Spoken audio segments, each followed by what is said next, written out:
Ladies and gentlemen, welcome once more to the Korea Deconstructed podcast. Thank you for coming back and being here with us. Always appreciate your eyes and ears. Today, I'm joined by Dr. Samuel Perry, Associate Professor of East Asian Studies at Brown University, now a specialist on Japanese and Korean history, culture and literature, the author of several books on leftist culture of activism around the globe, including the one I have on my desk here, A Century of Queer Korean Fiction, which I've just spent the last week or so reading through. It's a wonderful anthology and contains a superb introduction. So let's start by perhaps, Sam, introducing yourself, saying something about who you are and how, of all things, you got into queer Korean fiction as something that you would translate and write about, please. Sure. Well, as you said, I'm teaching at Brown University in East Asian Studies. I actually went here as an undergraduate. I grew up in Providence and went to the local public school and was somehow lucky enough to end up at Brown University. And I really loved languages as a kid, and my father happened to as well. And so he was studying Japanese when I went to college, and I said, wow, let me try something different. So that's where I think the Asia part comes in. And I sort of learned a lot more about Japan and Korea, especially art and literature. And I spent my junior year in Japan. And then I went back to Japan after graduating and lived in this very small community where I started meeting Koreans who lived in Japan. And so my entry point to Korea in many ways was this experience of zainichi. We're living in Korea, and I decided to maybe start a Korean language club instead of, typical English conversation, which they have, white guys teach over there. So through that, I met Japanese who are born in Korea. And when I wrote an article about the experience of this kind of North Korean affiliated family in the town, the mayor censored my words, right? You can't use the word discrimination in our local newspaper. You have to use the word special feelings, right? What this tabyo becomes, right? Tukyeolhan, I don't know what, like mom or something like that, right? It's very, very weird. And so I was like, how do I process this? And so it just really got me into questions of coloniality and wanting to explore the borders of what was Imperial Japan, and which of course included Korea at the time. And I guess to jump ahead a little bit, once I finished several books on colonial period and on the proletarian cultural movement, I decided I wanted to do something that was maybe a little bit more closely connected to the way in which I felt like a political being in the world. And I ended up teaching some classes on queer Korea at Brown, testing out some stories that I translated for them because there's very little to read with them. And I was at a really nice place when the Modern Language Association sort of just happened to form a Korea committee and reached out to me and to see if I'd be interested in putting together a collection of stories for their text and translation series, which is where this whole book begins. And I started hitting the road, giving talks about my interests in this, and started collecting ideas and opinions and interacting with lots of people who were really interested in this topic. And it really, really snowballed from there. And I wish I could have included a lot more, but I ended up with 9 stories for various reasons. I'm happy with the way it came out, and excited to see it maybe reviewed somewhere. I don't think it's been properly reviewed in an academic journal. So I appreciate the attention your podcast is giving to it today. There are a lot of readers that listen to the podcast, and so I'm sure that a few of them are going to pick it up or be interested in this. And, I read, and I really enjoyed going through this. I love the idea that you discovered Korea through Japan, through people there, because that's fascinating.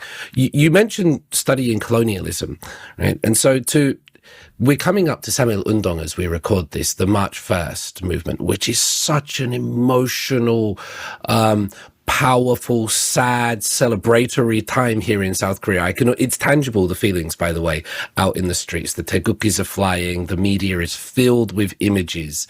Yeah. To navigate that, and then to navigate queer literature on top of that, it requires a certain sensitivity, doesn't it? Because these are things they're difficult subjects. Sure. And they're difficult today. They were difficult back then, right? Queerness today is something very different from what queer might have meant back then.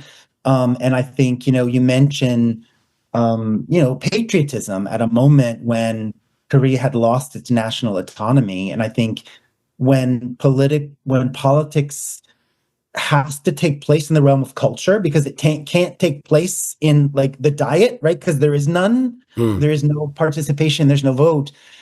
That creates a kind of body of literature that I think in some ways is very different, right? And asks sometimes the author to think more intently about national community, more so than maybe gender or ethnicity or sexuality. And it becomes kind of a pecking order in terms of how these issues are maybe formulated in literature. And also, I think the stakes for a Korean maybe expressing feelings of intimacy with another Korean might be very different, right? When as a man you might be stripped of your kind of masculinity in a country like that. And so although there were, I think, early on in the 20th century, there were lots of queer narratives about men and male intimacy. Very quickly, by the 1920s, a kind of homophobia settled in, and I think it became very unsettling. And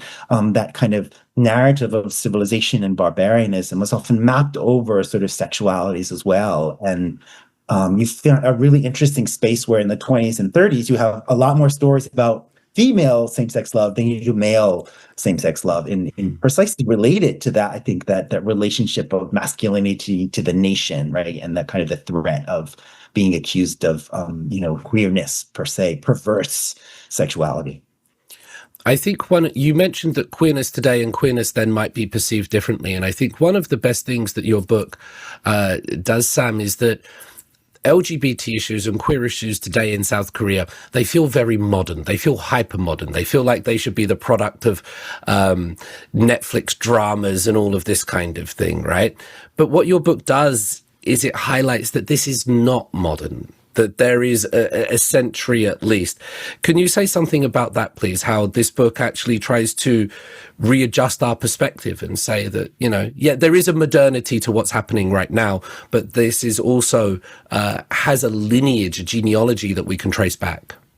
Sure. Well, I mean, the word queer, didn't really exist until about the 1990s in Korea, right? And so there's a genealogy to the kind of words in which people are using that, and that kind of identity based in kind of a sexual desire is kind of a very new thing. And so, yes, you're not going to find that kind of activist consciousness in the 20s or 30s, but you'll find representations of people loving each other, or sexual practices that involve people of the same gender or same sexuality, right? And so but you won't have an author who identifies as a queer writer, right? And so to that extent, right, it does become a very different sort of a very different moment. I've already forgotten the question that you asked me when you're I was trying to highlight that LGBT or queerness isn't as new as it might feel today.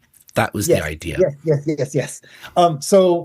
Sure, but same-sex love has existed all through history. I think we know that.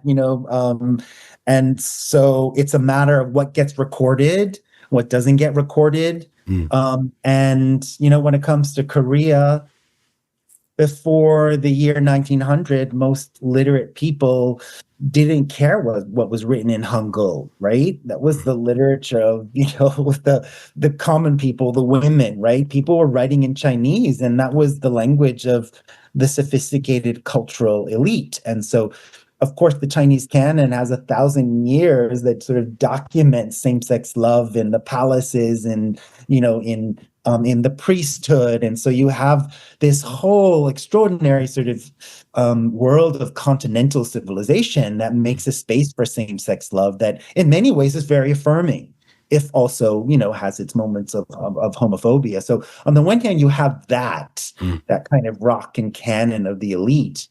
But you also have more, you also have stuff written in Korean. I mean, Carter Eckert, who just passed away, but was a professor at Harvard. He has a beautiful close reading of a poem written in Korean by, I think, Yi Chungbo, an elite man who had slept with a young man, and it just seems so natural and common, and doesn't seem to be any homophobic gaze at all, right? It's just a man enjoying the company of another man, and so um, they're not as widespread as maybe you might find them in Japan, which of course had a very different kind of culture and economy and vibrant kind of bourgeoisie that was producing forms of same-sex culture in a visual way as well and on the stage.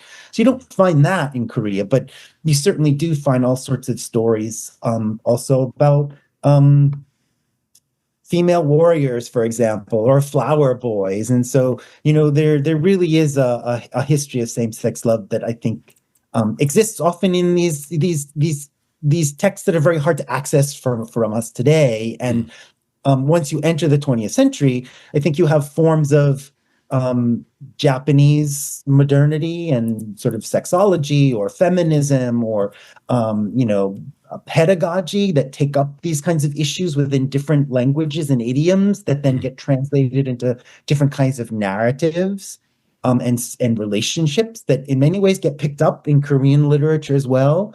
And so you have different currents of modern queerness in Korean literature, but I think you also have these ways in which writers are paying homage to forms of intimacies that are also maybe more native to Korean, and there's a real imaginativeness to the 10s and the 20s in particular, where you see stories about young widows who were once married to the same man as a teenager who decide to join families, and and interesting stories about doppelgangers who are celebrated and described in this very classical language of like butterflies who come together floating around a flower, find each other, and again their families seem completely happy to sort of merge based on that kind of queer affiliation, and a range of different words that are being used at the time before I think the structures of Japanese and Western modernity come down and sexological vocabulary really start taking over and coding these kinds of relationships in more pejorative ways. But sure, there's a lot of affirmation of queer love, I think, in a pre-modern Korean setting. Queer love in a pre-modern setting, but just by way of a personal anecdote, when I first arrived in Korea, I went to the cinema with the young lady I was seeing at the time. This was around 2005. And the movie we watched was Wanghae Namja, The King and the Clown. And I was sat on the floor because all the seats had sold out. And people around me were eating squid and octopus and butter. And there I was, and I was watching this display of two men falling in love with each other and carrying on this court drama. And I just had to look around myself and sort of say, where am I? And how the conversation is done. If we try to stay a little bit in the 1910s or the 1920s, you end the book with Yi Gwangsu's, one of Yi Gwangsu's stories. Yeah. Can you perhaps say something about what the queer literature, how you perceive that at the time, maybe how it was received at the time? Were there mayors saying that, no, you cannot say those words? Because say something about the 20s, maybe that story and the language, the reception of it, please, Sam.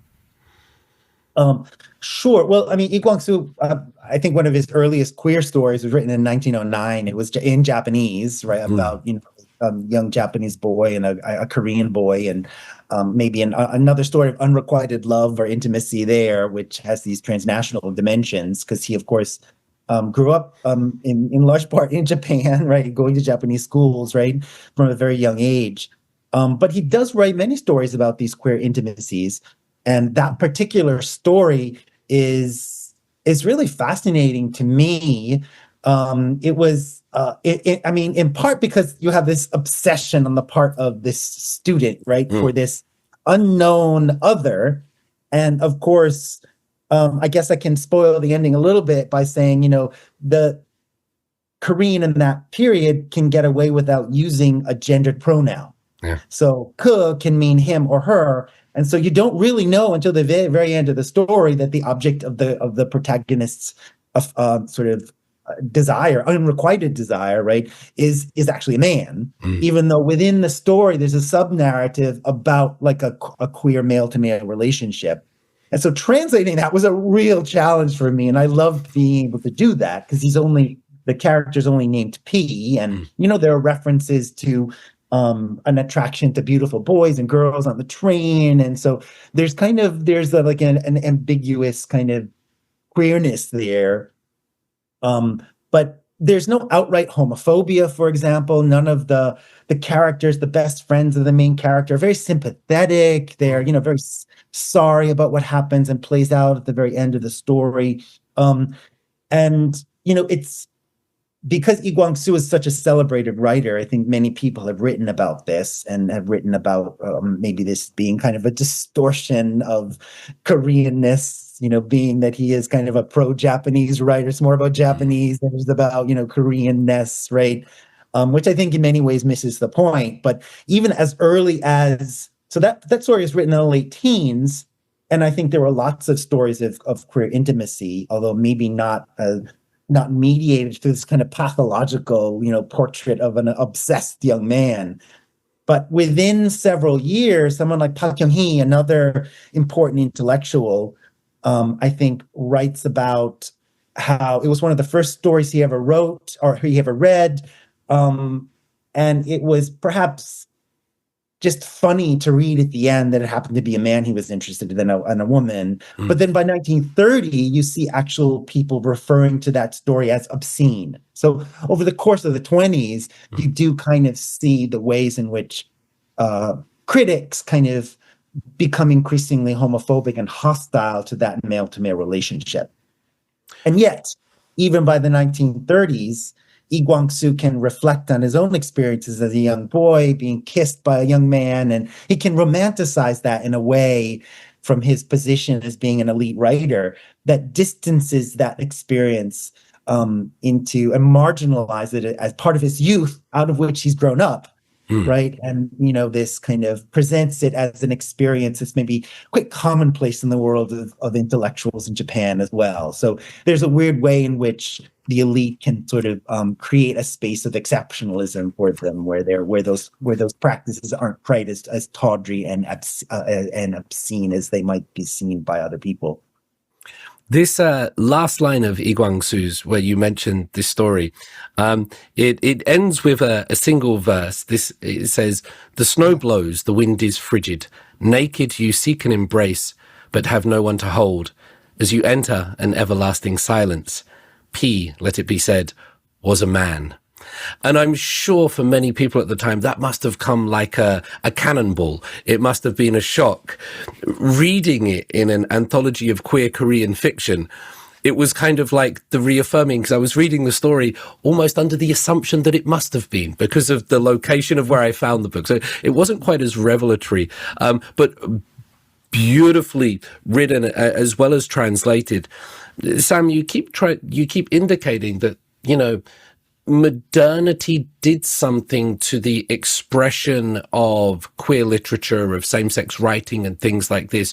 I think most people would assume it would be the other way, that modernity would allow more flourishing or things like this. But over time, it feels like Korean modernity, the effects of colonialism, have had oppressive effects as well as perhaps at other times supporting effects. How was that played out over the decades? What has been the thing that has sort of suppressed this literature? Is there something necessarily about modernity that does that in the Korean context? Well, I mean, I think there's in general a kind of compulsive heteronormativity and homosexuality that sort of arises with maybe a particular kind of Japanese modernity as well, right? And kind of celebration of the nuclear family is kind of maybe the basis of forming a strong nation. And, in Japan, of course, it has this very rich history of same-sex love, but that was kind of purposely forgotten, right, in Japan, right? They for 30 or so years or 40 years, people, didn't republish these books of queer, sexuality, very blatant and open, right? There was this active forgetting of Edo Japan in many ways. And I think in the 1910s is when Japanese start rethinking these issues, and queer people themselves start writing about them and saying, well, wait, there's something that maybe we don't want to forget about this, or maybe there are relationships now that we're finding in the schoolhouse or in boarding schools, or there are intimacies that we don't want to forget and we want to sort of start remembering. And yet, Japan kind of policed these things not through legal measures per se. They used civilization. It was a very powerful tool that I think they borrowed from the French, right?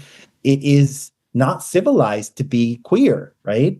And so, it could be something that happens on the borders of the empire, where sort of more barbarian, less civilized people live. It can be something that you did maybe as a child before you're a proper adult, right? But it can't be something that you can embrace if you really want to grow up into a full adulthood. And I think that there was a shaming with that kind of aligning of sexuality on this kind of spectrum of barbarianism and civilization that many Koreans, of course, internalized as well. And so I think that, yes, that structure of compulsory heterosexuality was definitely there, even if spaces like literature opened up places of affirmation. Journalism, I think, in the sort of maybe anecdotal accounts that I see in Korea in the 1920s, when it comes to male same-sex love, it's not really celebrated at all. It's like a butcher takes a knife to his houseboy, or, an old Chinese teacher rapes a student, right? And so these associations with marginal life and work, or maybe marginal people in the world who aren't quite as civilized, right? And so Koreans quickly want to position themselves as a site of civilization. And this othering process involves, pushing sexuality and queer sexuality to the borders as well. Even if, strangely, there's a weird space where men can write about women's intimacy in a way that doesn't seem to be quite as threatening as male-to-male sexuality is. And then, you move into the wartime period, and, I think generally speaking, things becomes much more conservative, much more family-based. Women can't quite be as independent as they might have before. And once you enter the Cold War, and, developmental dictatorship or the Yushin Constitution, I think you have a reinscription of the importance of these family values. The state, I guess, becomes, since the South Korean state, of course, was built in many ways on the backs of Japanese imperialism. They didn't kick out the pro-Japanese. They became, the leaders of the nation and the elite. There's a way in which those forms of Japanese hierarchy and conservatism, I think, become, there's a doubling down on that, right, in the context of the Cold War. And, this intense disciplining of bodies, of sexuality, of gender. In the 1970s, prostitution brought in more money than anything, right? More Korean male bodies were being shipped out to Vietnam than American bodies, right? Because they were cheaper. So the state increasingly encroached on bodies, on sexual beings, right? And I think it had real consequences for the ways in which people could interact with each other, could affirm their own desires, were exploited as laborers, really, right? And so yeah, those are some of the, I think, the historical transformations you can see over some of the decades. And of course, the AIDS crisis brought in a whole new wave of homophobia as well. Even as currents of Japanese popular culture were starting to trickle in, right? And by the 90s, you have the lifting of the ban on popular culture from Japan. And once that happens, I think you have, a flourishing of all sorts of new queer ideas and possibilities that you'd start to get revived in Korea as well, as global forms of activism and queerness start to settle in. reminding us of that history in the way that you do is so important, because for a long time, Sam, I struggled with Korean literature because I like reading and I read a lot, and I always struggled to find a Korean author that I could, invest myself in, like I did in my 20s with Murakami or Marquez or Borges or this kind of thing. Maybe I was into the magical realism too much. But when you describe the history in that way, and you also say this in your introduction, that because Korean literature has been so heavily influenced by colonialism, military dictatorship and war, to judge that literature, and by the same token the queer literature as well, by the standards that we do Western literature, is to use completely the wrong yardstick. It almost requires a reframing of our mind. So I'd like to try to ask two things to you here and see where you want to go with them. Is there a difference between queer fiction, queer Korean fiction, and fiction?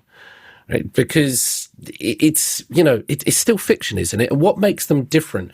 And what makes Korean fiction more broadly different from Western fiction? How do we get into this very specific queer Korean fiction, and what differentiates it from other types of fiction, Korean or otherwise? Yeah, I mean, that's a great question. I mean, fiction is fiction, right? I mean, there are people in Korea have never agreed like what constitutes good literature, right? There'll be the folks who, on the more realist side, folks on the more modernist side. Is it political? Is it meant to be pure?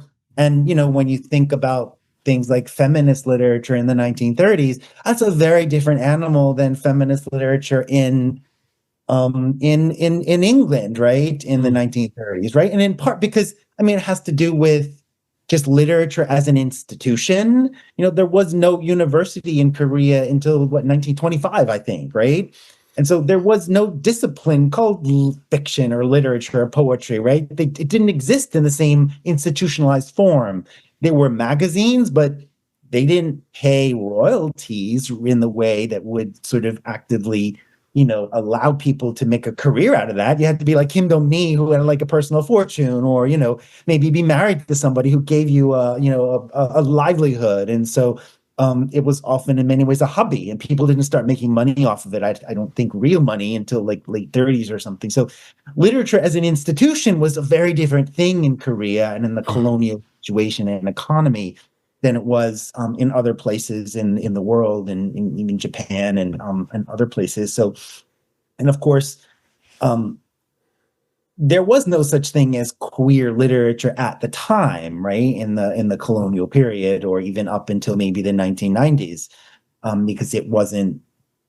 There was no such thing as a queer identity. So it's only in retrospect that you can go back and say, look, there are a lot of people who were interested in these bodies and sexual practices that maybe, according to a new modern sexological discourse, were not normative. And for one reason or another, that became, in a weird way, kind of perversely attractive, right? To look at difference, right? And to celebrate that in some ways becomes a way of thinking about counterculture, for example, right? Or maybe it somehow taps the anxieties of Korean men who are really worried about the economic independence that women are gaining and the ways in which they no longer can be controlled, right? And so literature performs one way or another a kind of cultural work that in many ways shapes how people understand their own desires and sexualities. And so no, I wouldn't say there's anything queer about literature per se at that time, but we can look at how gender and sexuality are being explored in literature, just as we can look at how childhood is explored, or the experience of housewives or laborers, right? And of course, the extent to which you do that, the kind of evaluative intonations in which those non-normative experiences or different experiences are sort of presented in literature, it fluctuates, of course, over time and in different communities. And something that might be threatening to an old man or inconsequential, like who cares about a story about girls, right? That's not fiction, right? For girls themselves, it might be a real radical affirmation of something they're feeling, in their bones that no one else would ever know about. So, in that space, literature is something that can mean very different things to very different people, and that's something that's, I think, very universal around the world. I don't know if that goes to answering that question, but maybe that's what I'm going to offer you right now. No, that's very well said. And I remember, watching my daughter, if she watches K-pop Demon Hunters as a young Korean British woman, she's seeing something different from what I'm seeing. And just to be clear, my question wasn't try to eradicate or silence different types of literature. It's just to try to understand it. And I think it's important because when I read literature, if I read Sally Rooney, for a few hours, I'm a teenage Irish girl, and if I read Mo Yan, then I'm a Chinese peasant for a while. And if I read the anthology that you've collected here, then I become those people, at least for a short time, as far as much as my empathy can allow. And I experience those things, albeit vicariously. And I think it's very enriching. It's a wonderful thing, the power of literature and fiction. Can we say something maybe about some of the writers, about some of the stories? We've been a little bit abstract thus far and historical, which is I like it. It's good, but I want to bring some of these stories and these people to life if we can. And I'm going to give you carte blanche to pick a person, to pick a writer, to pick a character or a story, to bring it to life for us, Sam. Oh my goodness, where to begin? Well, I mean, maybe we'll just begin at the beginning, right? I mean, I think my anthology does begin with a story written by Seoyoung, who is probably Korea's most celebrated queer writer right now, perhaps. And that wasn't the case when I started this anthology. And luckily, I got him to sign on the dotted line before he became famous.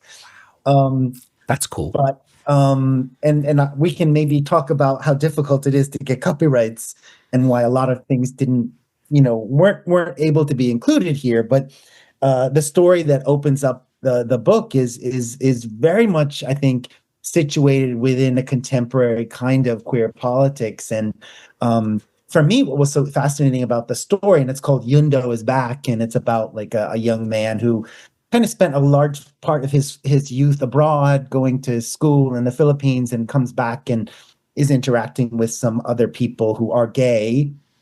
And he's not open to his family. He's very conservative. And he's able to sort of take advantage of these kinds of global forms of human rights that have been accorded to gay people through, active process of struggle. But he himself is not interested in that struggle or resistance whatsoever. He just uses his privilege to take advantage of them, which, of course, becomes an issue for the narrator, right? Who has I guess, is of more humble means, and just looks at this young man Yundo in ways that kind of are incredulous, right? He's and yet that narrator he's not an activist either, right? He seems to be this jaded individual who seems in some ways jealous of the experience that this less talented but maybe moneyed young man has access to, right? And so it's this kind, it's not really a frenemy, because I don't know that they're really friends, but it's this extraordinary portrait of two gay men who have very, very, very different approaches to, I guess, the intersection of queerness and national belonging, right? Because in many ways it deals with questions of joining the army, of belonging to a community in Korea. And so that's one of the, I think, stories that I wanted to start with, in part because I tested all of the stories with my students, and that was one of the stories that they really liked and could talk about and seemed to resonate with some of the things that they seem to be feeling as well. It's a story that I've already thought about sharing with my students when we go through purely, one, because of the size, but I also think it's a great way to open the collection, but it provides this three-dimensional representation of gay or queer Korean men in which they don't necessarily like each other, as you've said. They're not necessarily nice people. They're a little bit vindictive. They're jealous. They're spiteful. They're not going to save the world. They're not going to have this fabulous moment. And because of all of those things, it makes them human. It makes them relatable. It makes them, you read them and you feel, and you get the sense of, that is me. I am also that person at various times in my life, in my encounters. Is there, and I was struck by that, and I thought it was a very powerful way to open, because it wasn't this celebration, but rather an honesty. Can you speak about that somehow? Maybe I'm expecting too much or too little, but that was my reaction to reading the book, Sam. Sure. Well, I don't know if this is what you're talking about, but maybe part of what I remember specifically, I was at the University of Pennsylvania talking about the stories I had, and we were talking about the celebration of queer intimacies in the 1920s between these women, right? And I think someone asked me the question, well, what about problematic gays, right? And queer relationships, right? And are there ways in which maybe we need to shift our gaze to something that doesn't always present queerness to be as something, affirming, right? And so it got my brain churning. And sure enough, a lot of people have been talking about a kind of disloyal historiography where, much like the podcast, the Bad Gays podcast. I don't know if you've heard of this. It's a really great podcast where these two hosts go back into moments of history to look at like the evil queers and the more corrupted relationships, right? Because it's not all about two consensual adults having sex in the past, right? And getting married and having children, right? In this kind of like homonormative kind of relationship. More likely than not, things that get recorded are going to be about, from the perspective of the elite, about maybe non-consensual sex or sex that involves some sort of financial transaction, or and so I think part of what I was trying to do in many of these stories is also looking for portraits of people who weren't necessarily sort of icons of queer modernity or goodness, right? And so this story, I think, maybe sets the tone for that in many ways, right? And queer people are not perfect people. We're regular people, right? They're victims, they're victimizers. And in that sense, I wanted to give maybe a more complete portrait of, how queers come across in literature. I had not heard of the Bad Gays podcast, and I suddenly realized as you was describing it, I think that rather than people declaring themselves to be bad gays, they were looking for bad gays in history. It's a fabulous idea. You mentioned that it was difficult to get certain people. I mean, you got Seoyoung Park, who's Love in the Big City, been turned into movies, the work featured everywhere. Can you say something about getting people's work in the book? Because I guess it comes to copyright, but is there something related to identity in there as well? Is there something related to, I don't know, you not being Korean? How does that work? Because you've mentioned the difficulties. Yeah, well, I started off, I read 100 stories. I had students read, research assistants read even deeper into the recesses of Korean literature to maybe help me out a little bit. And I slowly whittled these things down. And at one point I decided, well, do I want this to be a more contemporary anthology, or do I want to make it go into history? And so very slowly it took shape, and I think my contribution, especially in the introduction as well, and given that, I'm more of an archival person, it's probably better for me to reach into history and let, a younger generation of people who are living in Korea now, connected to more contemporary currents of queerness, maybe to do that. And, folks like Anton Her are translating queer literature as well. And that's wonderful. And so with that in mind, I guess, I was trying to look for one piece in each decade, and that turns out to be very difficult, right? Especially when you're trying also to look for different textures of literature. You're trying to look for stories that feature old people and young people and men and women and trans people. And so once I found possibilities.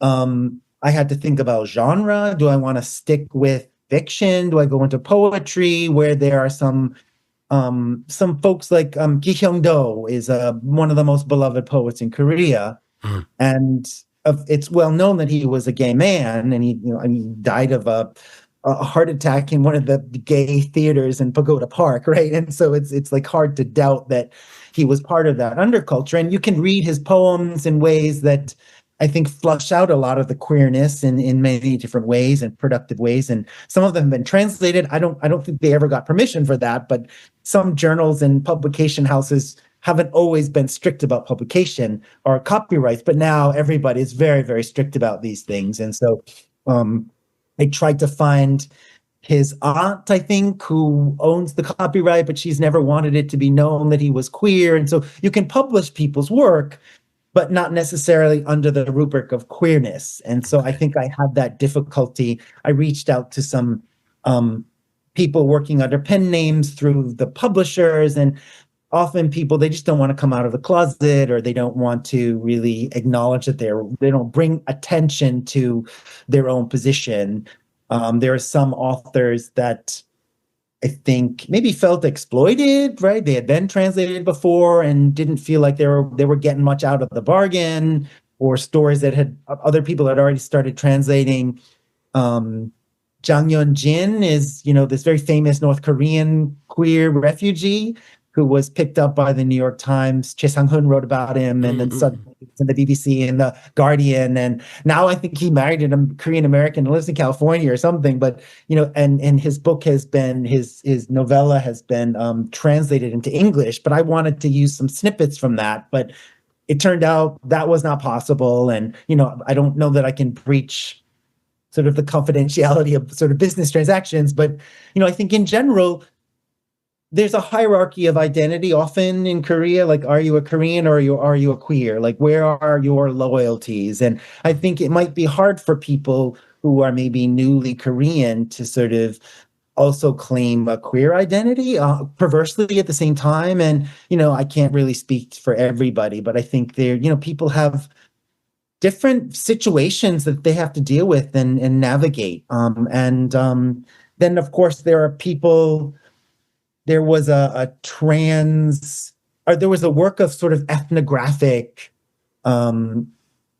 journalism from the 80s, right after the beginning of the AIDS crisis, that was published in a magazine called Yoan. The whole entire article was, breaking all sorts of copyright laws, was reproduced in a novel by, was it Chung Jung-il, very famous for producing, salacious and sort of obscure or sort of sexually charged literature. I think he was put in prison at one point, but he copies the entire article in a novel he writes. And I translated it. It's kind of this transphobic gaze on a kind of a sex worker or a snake dancer in the Itaewon, but it gives so many details about her life and her work in the entertainment business, even as it has this kind of homophobic gaze on it. But it was written under pseudonym, published by a magazine that doesn't exist any longer. Likely the author hasn't been dead for 60 years, which means you can't quite make the argument to the publisher that, well, no one's going to come out of the woodwork and sue you. So there are a lot of things for various reasons that we just couldn't make happen. But I'm grateful to the authors who did come through. Choi-jung-hee is a brilliant writer, and her works are still in copyright. But, I think her grandson came through for me, or I forget exactly who, although people are having a hard time, finding him now. So I made it in the cases of a couple of people, and didn't with a couple of others. But I'm grateful for those people who came through for me. Well done on your efforts, because, there's always what we want and there's always what we end up with. This has ended up really nicely. You mentioned this hierarchy of ideas, Sam, and you start with a gay story. And then the second one is the My Queer Year of Junior High, which is more lesbian. And then the third one is trans. So it feels like there was an effort to include different identities, different experiences, things like that. I really enjoyed My Queer Year of Junior High as a story by Seoyoung, because as a story, I never knew where it was going. I felt on the edge of this. I mentioned Sally Rooney earlier, but I felt like sort of a young Korean middle high school girl exploring her sexuality, and I felt as confused as the protagonist in this. And I think I just want to make sure that amongst all the ideas of identity, which is very important, that there is really good literature here that will, you read it and you're like, I like this. I'm going, let's go. It's well written. The characters are well developed. Those particular stories, I think, are resonating with students now who grow up on the internet. I mean, even though that particular story takes place in the early 2000s, Korea was on the cusp of the internet, right? I'm forgetting what Naver was it, or all sorts of online platforms that even hosted queer ideas that have kind of sort of disappeared in the very transient queer archive online. But that story also, I think, presents a case of, I think that we mentioned kind of the lack of resistance in the story of the gay men who are frenemies. But here you see kind of resistance kind of playing out as everyday life, right? Where these students are encountering homophobia in the student parent association newsletter that comes out that says, watch out for the butch lesbians, they're going to have bangs and, this, tattoos or whatever, and, hang out on the top of mountains, fondling people, and kind of preposterous, like stereotypes of what queer people might do.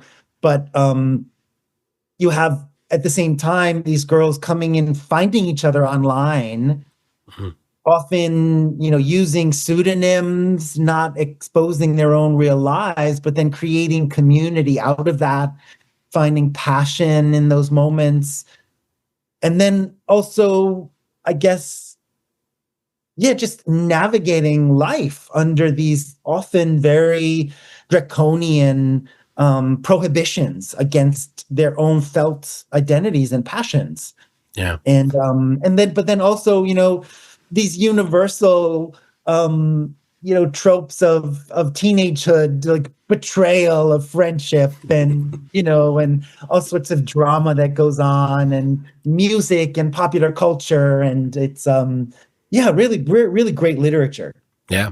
The music, the popular culture, the details that filter through the stories. And I get the sense that what this does, and when you have students read it, and as I will have to look, some students read it when I touch on gender identities in my classes and lectures, is that it's bringing people together. It's building bridges. It's allowing connection rather than sort of politicizing identities, or rather than moralizing. It just becomes a way to engage with it. And I think that's such a wonderful thing.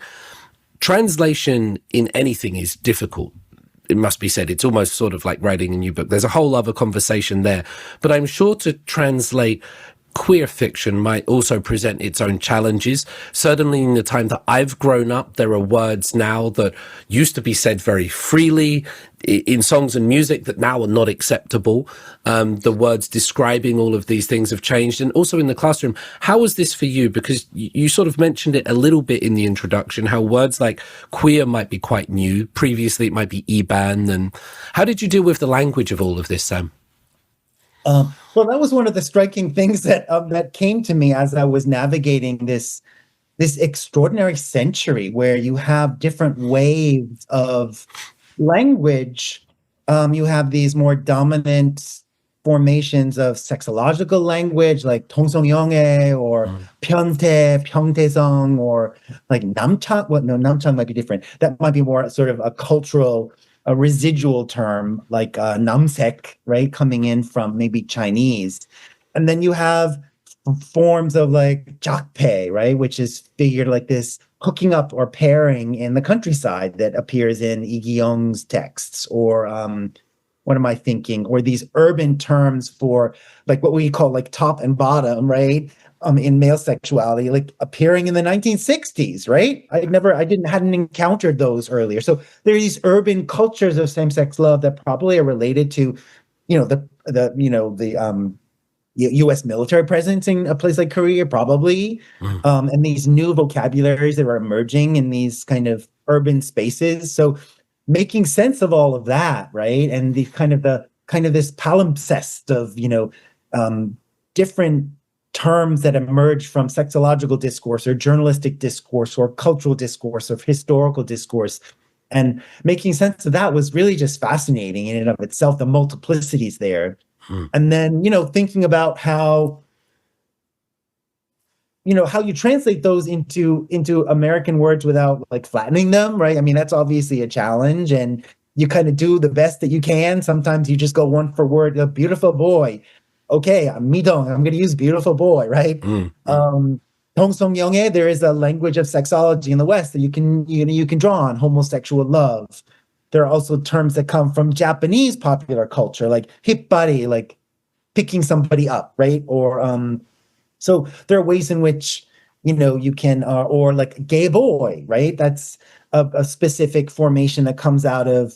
It's more about a trans identity, right? That comes out of Japan. That was used pretty freely until the 1990s or early 2000s in Korea. So all sorts of terms, but then, once activists start coming together, building solidarities, trying to find more, I guess, neutral language, right? To talk about same-sex love and identities, these terms like queer, or, the early version of that was Iban, as you mentioned, which, I think had been a term that was used in various places, but was kind of recoded and reappropriated and tried to be, presented as something that might be a more universal term, but somehow faded out of popularity. Maybe it buys into that sort of, the first character in Iban is, I think, technically, 이성애이, right? So difference. So maybe it buys too much in that sort of same difference kind of dichotomy that queer culture tries to step outside of, right? So I don't really know sort of the genealogy of all of these terms, but certainly today I think 성소수자,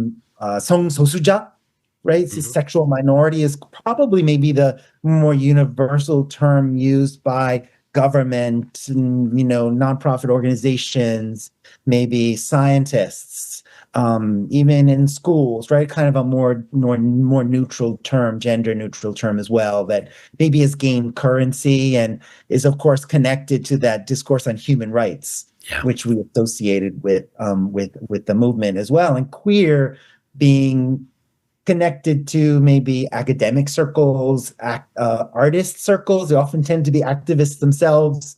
And I think there's a very rich and vibrant sort of artistic world that ties into, the way in which the arts have often been associated with queerness in Korea as well. Like going back to, Oh Jung-hee's story in here about a puppet play and a performer who remembers queer experiences from the colonial period and is this perpetual traveler and doesn't fit into a national, sense of masculinity, right? And so lots of stories like that. And so, it's interesting to see how these terms have evolved, which ones have survived, which ones have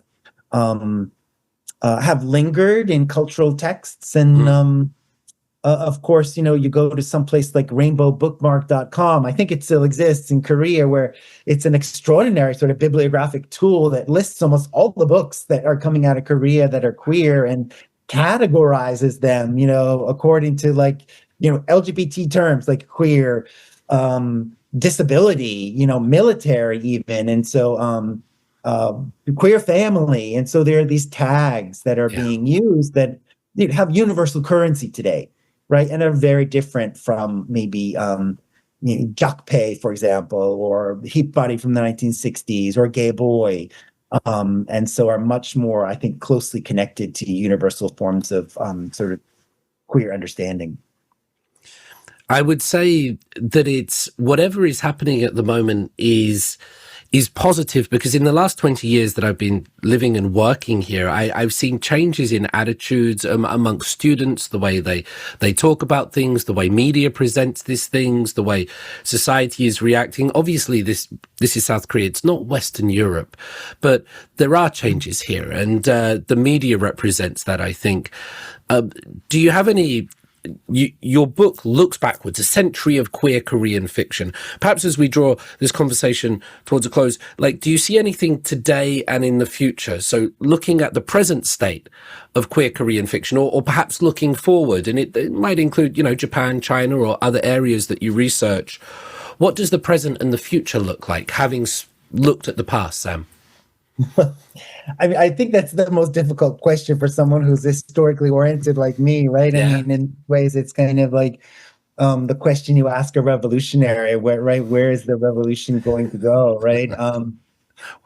That's my question, yes.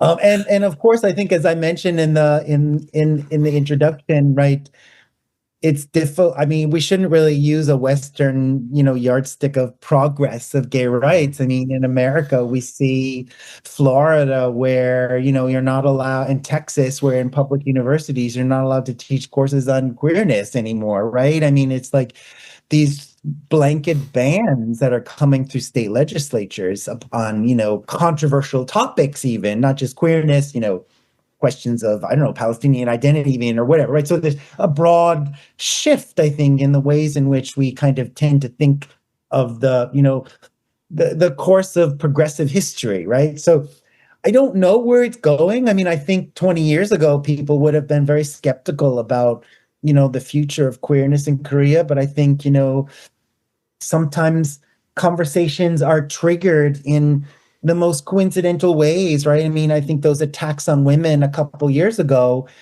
produced this new feminist wave, backlash, right, against this kind of anti-women sort of crimes, and that also became a space for the voice of queer people as well, right, and opened up conversations that hadn't been happening before. So I mean, and looking at you, young people out there, wow, you always have hope for the youth. And I think that that the new generation does bring with it a better understanding of who they are in the world in relationship to their own sexualities, at least compared to kind of maybe the last 100 years before compulsory heterosexuality became something that really limited the paths of people and the understandings of their own desires and pathways to the world. So I kind of have hope. There are all sorts of nonprofit organizations that are working out there that work with, parents of queer people, right? It's disappointing that I don't think there are many universities, which tend to be pretty conservative places, that have established, centers of queer studies per se. But, there's a great dissertation being written at SNU right now. I learned a lot from, I've quoted it in the introduction to my book. So there are a lot of new scholars coming out of the woodwork, and I think Korea has a rich history, which will be tapped and continue to be tapped as well. And queer people will be part of everyday life. And I tend to think increasingly, given that even Christianity in Korea is a very diverse formation, but I think people are increasingly writing about spaces of worship and community within the Christian church that are becoming more and more welcoming. So I think, there are reasons to be hopeful, but I think also reasons to maybe double down on, adding your voice to the conversation. Yeah. I don't think I want to be any more radical about projecting a vision of history into the future, but maybe that's where I'll have my final word. And it's one that I share when you talk about the positivity garnered from looking at young people today, because I share that. It's very easy to have a negative view of modern culture or generations. And I think every epoch has done that over time. But as someone who also spends time with young people from Korea and around the world, I have great faith in them, because they are generally intelligent, empathetic, curious. Of course, they make all the same mistakes that we did when we were growing up and all of that. But yeah, I see the future in them, and I see a future that will come, and will have wonderful elements of positivity to it. To bring this to a close, Sam, and thank you very much. And ladies and gentlemen, those of you that are listening and watching, please do go and find a century of queer Korean fiction, edited and translated by Samuel Perry. It's available in English and also available in Korean, so whichever language you prefer. There's some wonderful stories in there. And if you like reading, it's brilliant. And if you like queer fiction, it's doubly brilliant. Sam, any final words, and then perhaps also a couple of recommendations, books, movies, songs, music. It can be related to this topic, or it can be just anything else, please. Well, so I mentioned Bad Gays. For those of you who are interested in his disloyal historiography, they have an archive of they've become more monetized recently, but they have 5 years of podcasts out there. They haven't done Korea yet. Maybe they'll catch on, and we can do something with that. They're just because I'm also a Japanologist, I would recommend the writer Yoshia Nobuko, who was one of the most rich, was one of the richest women in all of Japan based on her fiction, right? And she was a lesbian who lived with her queer partner and, started writing in the 1910s, was at one point the most favorite writer among Korean schoolgirls in the 1930s, so very well known. And a lot of the girls' fiction that was written in the 20s and 30s, I think, pays homage to the kind of girls' fiction that she was writing about. And there was a resurgence of that kind of queer fiction in sort of the lily literature, or like I forget what it's called in Korean, pickup munhwa or pickup webtoons in maybe 10, 20 years ago. And so, there's a story called The Yellow Rose available on Amazon. My friend, Professor Sarah Fredericks at BU has translated that. It's available for just a couple bucks. Nice. And those are some recommendations I guess I would make. Azalea, which is a journal of Korean culture, also has a special issue that I helped to sort of edit. And so there's a whole collection of very contemporary queer stories, from science fiction to, there's a Park Sang-young story in there about his experience in the pandemic. So, and there's lots of other stuff coming out.